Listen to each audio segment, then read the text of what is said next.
Ron Paul was on with Chris. He makes some sense, doesn't he, or does he? I think he does make some sense. Now, the thing about Ron Paul is, I don't find him that, I find more and more that I think he's one of the more dynamic people in politics these days.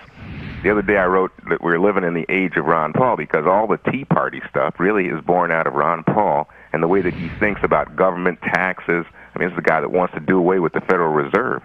So I think, and you stop and think about the fact that the Tea Party was the dynamo behind the Republicans taking control of the House in 2010. You think about the fact that his son is now in the Senate, and his son is a chip off the old block.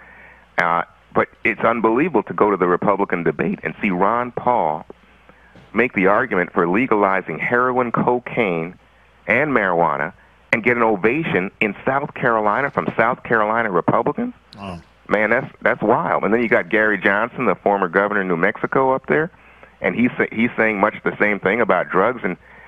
And of course, they're making the argument before a Republican audience that we shouldn't be in Afghanistan, we shouldn't be in Iraq, and getting applause. And I'm thinking, this Ron Paul, he is changing the Republican Party more so than the Republicans apparently realize.